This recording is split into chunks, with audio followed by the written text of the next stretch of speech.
నేను తలారి నరసింహను టీఆర్ఎస్ అభ్యర్థి సర్పంచ్ అభ్యర్థిగా బలపరిచినారు. తంగడపల్లి గ్రామం నుండి ప్రజలందరూ ఆశీర్వదించాలి. గతంలో అనుభవం ఉంది 5 సంవత్సరాల నుండి. మనం చాలా ప్రజలకు అందుబాటులో ప్రతి విషయాన్ని పట్టించుకుంటూ అందుబాటులో ఉండగలిగిన వ్యక్తిని. ప్రతి విషయంలో ఆలోచించాల్సిన విషయం ఏంటంటే గతంలో టీఆర్ఎస్ ఉండే మంచి పథకాలు ఇచ్చింది. 2 లక్షల స్కీమ్ ఇచ్చింది, కళ్యాణ లక్ష్మి ఇచ్చింది, షాదీ ముబారక్ ఇచ్చింది, డబుల్ బెడ్రూమ్లు ఇచ్చింది. ప్రతి విషయంలో అభివృద్ధి చెందింది. ఈరోజు 2 సంవత్సరాల నుంచి ఏమి పరిస్థితి అవుతుందో ప్రజలు ఆలోచిస్తున్నారు. ఎవరికి ఇచ్చిర్రు కళ్యాణ లక్ష్మి? మరి తులం బంగారం ఎక్కడ వాయే? ఎవరికి ఇచ్చిర్రు మీరు ఇందిరమ్మ ఇల్లు? మరి ఎవరు కడుతుండ్రు?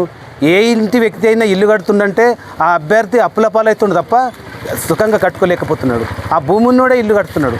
మీరు ఇచ్చిన డబ్బులు ఏంటి కూడా సరిపోతుంది, కనీసం మేస్త్రికి సరిపోతుంది. కనుక మేము చేయవలసినవి చాలా ఉన్నాయి, చేసినాం. కాబట్టి అతని అభ్యర్థికి మాకు చాలా పోల్చి చూడండి. ప్రజలందరూ ఆలోచించి చేయండి. ఏ విషయమైనా చదువుకున్నారు.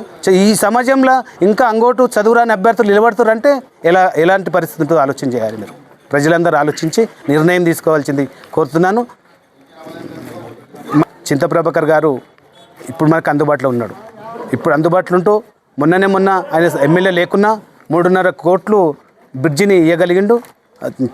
మొత్తం కంప్లీట్ అయింది. చిన్న రిపేర్స్ తప్ప కంప్లీట్గా జరిగింది. కాబట్టి ఇప్పుడు కూడా ప్రతి విషయంలో తంగడపల్లి గ్రామానికి మా ఎమ్మెల్యేని తీసుకొస్తా, ప్రతి విషయంలో నిధులు తీసుకొచ్చి ముందుండి ప్రజలకు సేవ చేస్తానని మనసారా కోరుకుంటున్నాను. మాట ఆలోచించాలంటే రాజకీయ పార్టీ కావాలంటే అర్హత కావాలంటే ఎడ్యుకేషన్ కావాలంటే నేనేం చేయగలిగినో ఆలోచించి గతంలో ఉన్నప్పుడు ప్రతి ఇంటికి బాత్రూమ్ కట్టించిన, ప్రతి ఇంటికి 5 లక్షలు 10 లక్షలు ఇచ్చి ఫార్మేషన్ రోడ్ వేసిన, 2 రోడ్లు వేసినాము. అట్లాగే 1 to 5th సపరేట్ చేసి 1 to 5th separate school separate చేసిన, 2-3 బిల్డింగ్లు ఉన్నాయో లేదో నేను చెప్పే సాక్ష్యమే కాదు, ప్రజలు చూసే ఓటేయండి. అట్లాగే మన బలుగు వర్గాలు చిన్న కులస్తులకి ఏంటంటే అంబేద్కర్ విగ్రహం తెస్తే ఈరోజు రెండో బస్సుని మొత్తము కులానికి గౌరవం తెచ్చింది ఆ అంబేద్కర్. అందులో నేను ఒక్కని కూడా అని కోరుకుంటున్నాను.